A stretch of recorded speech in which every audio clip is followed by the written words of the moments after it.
মেৰাপানী নেঘেৰি বিল যি মিয়া গাঁওখন যিহেতু উচ্ছেদ চলাই আছে, কালিলৈ পৰা যিহেতু বলদজা চলাব 8 তাৰিখৰ পৰা। আপোনালোকে সকলোৱে জানে মই বৰ্তমান উপস্থিত আছোঁ মিয়া গাঁৱত, যি অবৈধভাৱে আহিছিল মিয়াসকল, আৰু সেই ঠাইডোখৰত আগতে মিচিংসকলে বসবাস কৰিছিল বুলি ইতিমধ্যে আমি এতিয়াহে গম পাইছোঁ। ইমান সেইখিনি আমি জ্ঞাত নহয়।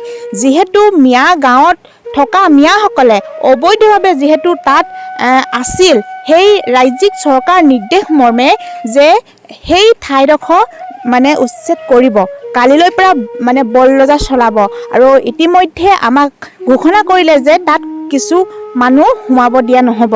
আৰু এটা কথা বুজি পোৱা নাই, আমি যেতিয়া চাবলৈ গৈছোঁ সেই সময়ছোৱাত যি নগা মানে আৰক্ষীসকল, নগা সম্প্ৰদায় আৰক্ষীসকলৰ নাম ইতিমধ্যে আমি নাজানো, কিন্তু তাত উপস্থিত আছে বহুত নগা আৰক্ষী প্ৰশাসন। কিয় উপস্থিত আছে সেই বিষয়টো বহুত ভাবিবলগীয়া বা চিন্তা কৰিবলগীয়া বিষয়। তাত যিহেতু আমি উপস্থিত হৈছিলোঁ বা তাত চাব গৈছিলোঁ, যিহেতু আমাৰ অসম আৰক্ষী প্ৰশাসন সেই যিডোখৰত মানে নেঘেৰিবলৈ যোৱা ৰাস্তা, সেই সন্মুখতে দুজনমান আৰক্ষী প্ৰশাসন দেখা পালোঁ। তাৰ ভিতৰত কিন্তু কোনো আমাৰ অসম পুলিচ বা অসম আৰক্ষী প্ৰশাসন কোনো এজন দেখি নাপালোঁ। শেষত যি নেঘেৰিবলৈ যি নদীখনৰ ওচৰত বহুত মানে নগাসকলৰ আৰক্ষী, যি কি নাম নাজানো, তেওঁলোক মানে উপস্থিত আছে। এতিয়া মানে সকলোৰে মুখে মুখে এটাই প্ৰশ্ন যে যেতিয়া মিয়াসকল উচ্ছেদ কৰিব, যেতিয়া মিয়াসকল ইয়াৰ পৰা যাবগৈ, তাৰপিছত সেই যি নেঘেৰি বিল সেই ঠাইডোখৰ নগাই দখল কৰিব নেকি?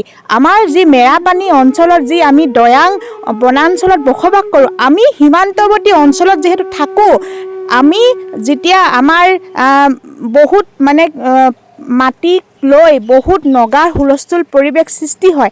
আপোনালোকে জানে যে আপোনালোকে বহুত দূৰৰ পৰা যদি ভিডিঅ'টো চাই আছে, আপোনালোকে নিশ্চয় জানে যে মেৰাপানী ঠাইডোখৰ বহুত ভয়ানক বুলি আপোনালোকে ইতিমধ্যে চাগে গম পায়। কিন্তু আমি যিহেতু আমাৰ অঞ্চলটো আমি জানো যে কিবা এটা হ'লে নগাৰ আৰু আমাৰ যিহেতু অসমৰ লগত বহুত মানে ডাঙৰ এখন সংঘৰ্ষ হোৱাৰ দৰে হয়। আপোনালোকে জানে সীমান্তৱৰ্তী অঞ্চলত নগাৰ আৰু অসমীয়াৰ লগত হুলস্থুল হৈ থাকে। এইসকল মিয়াসকল যোৱাৰ পিছত নগাই কেনেবাকৈ সেই ঠাইডোখৰ দখল কৰিব নেকি? সেই কথাষাৰহে বহুত চিন্তনীয় বিষয় হৈ পৰিছে।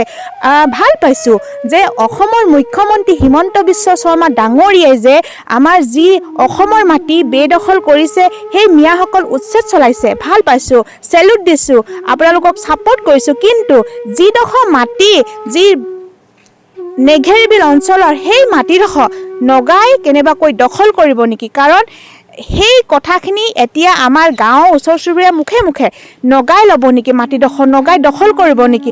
যিডোখৰ ঠাইত আমাৰ অসমৰ মানুহে পিকনিক খাবলৈ গৈছে, আগতে যেনেকৈ মানে ইচ্ছামতে একো হাই হুলস্থুল নোহোৱাকৈ পিকনিক খাবলৈ যায়, এতিয়া জানো পাৰিব সেই ঠাইডোখৰত পিকনিক খাব যাবলৈ, নে নগাই আমাক যাব নিদিব নেকি? সেই প্ৰশ্নসমূহৰ উত্তৰ বিচাৰি পোৱা নাই, আৰু প্ৰত্যেকে সেই প্ৰশ্নসমূহ নিজকে নিজে সুধিব বিচাৰিছে। এতিয়া অসমৰ মুখ্যমন্ত্ৰী ডাঙৰীয়াই যে এইবিলাক কৰি আছে, ভাল পাইছোঁ। আমাৰ অসমত মিয়াসকল যি অবৈধভাৱে আহিছে, অবৈধ যি বাংলাদেশী, সেই বাংলাদেশীখিনি আমি আমাৰ অসমত থকাটো আমি কেতিয়াও সহ্য কৰিব নোৱাৰোঁ, নিবিচাৰোঁ। আমি অসমীয়া খিলঞ্জীয়া হিচাপে সেইটো আমি বিচাৰোঁ। কিন্তু এই কাৰণে ক'বলৈ বাধ্য হৈছোঁ যে যেতিয়া আমি নেঘেৰি বিললৈ গৈছিলোঁ, সেই ঠাইডোখৰত তাৰ ভিতৰত কোনো আমাৰ অসমৰ আৰক্ষী প্ৰশাসন তাত উপস্থিত নাছিল, আৰু সেই সময়ত মানে আমি যি নগাৰ যি আৰক্ষীসকলহে তাত উপস্থিত হোৱা দেখা পাইছিলোঁ, মানে হাতত যি বন্দুক বা মাৰণাস্ত্ৰ লৈ সেই ঠাইত উপস্থিত আছে। আৰু সেইকাৰণে মানে সুধিব বিচাৰিছোঁ যে সেই ঠাইডোখৰত যি মানে নেঘেৰি বিল ঠাইডোখৰ নগাই কেনেবাকৈ দখল কৰিব নেকি, নে মিয়াসকল যোৱাৰ পিছত নগাই হুলস্থুল কৰিব নেকি? সেই কথাষাৰ অসমৰ মুখ্যমন্ত্ৰী হিমন্ত বিশ্ব শৰ্মা ডাঙৰীয়াই ভালকৈ ভাবি চিন্তি চাওক, আৰু আমাক কেতিয়াও আমাৰ এই নেঘেৰি বিল ঠাইডোখৰ যি অসমৰ মাটি, এইডোখৰ কেতিয়াও আমি নগা হাতত দিব নোৱাৰোঁ। কাৰণ আমি সৰুৰ পৰাই জানি আহিছোঁ যে আমাৰ এই যি অঞ্চলত যি আমি থাকোঁ, সেইডোখৰত কেতিয়াও মানে নগাই অধিকাৰ বা দখল কৰিব নোৱাৰে আৰু নোৱাৰিব, কাৰণ আমাৰ অসমৰ মাটি বুলি যিহেতু আমি জানো। আৰু আমাৰ ওচৰতে যেতিয়া আমাৰ যি অসমীয়া মানুহে, খিলঞ্জীয়া মানুহে খেতি কৰিবলৈ যায় পাহাৰৰ ওচৰত, কিন্তু কিমান দূৰলৈকে আমাৰ অসমৰ মাটি বুলি আমি জানো।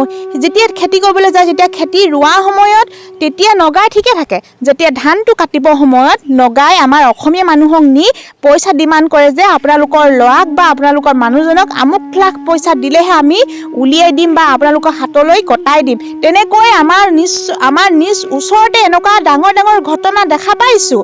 সেইকাৰণে ক'ব বিচাৰিছোঁ যে যিহেতু এতিয়া মিয়া উচ্ছেদ চলিব, কালিলৈ পৰা বলদজা চলাবহি, তাৰপিছত এই পৰিস্থিতিটো বহুত ভয়ানক হ'ব নেকি, ভয়াৱহ সৃষ্টি কৰিব নেকি, সেই কথাষাৰ ভাবিলে বহুত ভয় লাগে। যিহেতু নগাসকলে ওপৰৰ পাহাৰৰ ওপৰত উঠি নিজৰ ড্ৰেছযোৰ বা নিজৰ যি পোচাকযোৰ পিন্ধি থাকিলেও আমি ওপৰৰ পৰা নেদেখোঁ, কাৰণ পাতৰ লগত মিলি হৈ থাকে। ওপৰৰ পৰা যদি আমাৰ ইয়ালৈ যদি নগাই আক্ৰমণ কৰিলেও কিন্তু আমাৰ অসমৰ খিলঞ্জীয়া মানুহ কিন্তু বহুত ভয়াৱহ সৃষ্টি হ'ব বা বহুত বিপদৰ সন্মুখীন হ'ব বুলি সেই কথাখিনি আমাৰ গাঁৱৰ ওচৰ চুবুৰীয়া মানুহে বৰ বেয়াকৈ চিন্তা কৰিবলৈ লৈছে। সেইকাৰণে ভাবিছোঁ যিহেতু তাত উপস্থিত যি মাৰণাস্ত্ৰ লৈ নগাসমূহ উপস্থিত আছিল, সেইকাৰণে বহুত ভাবিবলগীয়া চিন্তা কৰিবলগীয়া বিষয়টো হৈ পৰিছে, যাতে নগাই আমাৰ যি নেঘেৰি বিল সেই ঠাইডোখৰ কেতিয়াও যাতে দখল কৰিব আমি দিব নোৱাৰোঁ। অসমৰ মুখ্যমন্ত্ৰী ডাঙৰীয়াই এই কথাষাৰ ভালকৈ গুৰুত্ব দিব বুলি অনুৰোধ কৰিছোঁ। আমিও দিব নোৱাৰোঁ, আমাৰ অসমৰ মাটি আমি নগাক কেতিয়াও আমি দিব নোৱাৰোঁ। আমি সকলো ভূমিপুত্ৰ, আমাৰ যি বাক স্বাধীনতা আছে, আমিও মাত মাতিবলৈ আমাৰো অধিকাৰ আছে। যিহেতু আমি অসমত বাস কৰোঁ, অসমৰ খিলঞ্জীয়া হিচাপে কেতিয়াও আমি আমাৰ অসমৰ মাটি এক চিকুটো আমি নগাক দিবলৈ আমি নিবিচাৰোঁ। সেইকাৰণে আপোনালোকলৈ অনুৰোধ কৰিছোঁ, আপোনালোকে ভিডিঅ'টো যদি চাই আছে, আপোনালোকৰ উত্তৰসমূহ বা আপোনালোকৰ মন্তব্যসমূহ কমেণ্ট বক্সত ভৰাই দিব। আপোনালোকে এইটো মই যি কথাষাৰ আপোনালোকৰ মাজত ব্যক্ত কৰিছোঁ, সেই কথাষাৰ মতে আপোনালোকেও ভাবিছে নেকি? মিয়াসকল যেতিয়া যাবগৈ এই ঠাইডোখৰ এৰি, যিহেতু কালিলৈ বলদজা চলাব, গোটেই ঘৰবিলাক ভাঙি চিঙি শেষ কৰিব, যি ধুনীয়া ধুনীয়া ঘৰবিলাক, পকা ঘৰবিলাক যি ভাঙিটো শেষ কৰিব নোৱাৰে, বলদজা চলাবহি। আৰু যিসকল মিয়াই এই গাঁওখন এৰি নিজ ঠাইলৈ গুচি যাব, তাৰপিছত নগাই হুলস্থুল কৰিব নেকি, সেই কথাখিনি মই যেনেকৈ ভাবিছোঁ আপোনালোকেও ভাবিছে নেকি? যদি আপোনালোকৰ মনলৈ তেনেকুৱা ভাৱ আহিছে, কমেণ্ট কৰি জনাব।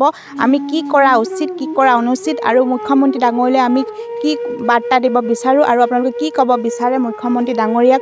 এই যি ঠাইডোখৰ আমি নগাক জানো এৰি দিব পাৰিম, যি অসমৰ মাটি কেতিয়াও দিব নোৱাৰোঁ, কাৰণ অসমৰ মাটি হিচাপেতো যিহেতু ৰাজ্যিক চৰকাৰে যি বেদখলকাৰীসকলে উচ্ছেদ চলাইছে, যদি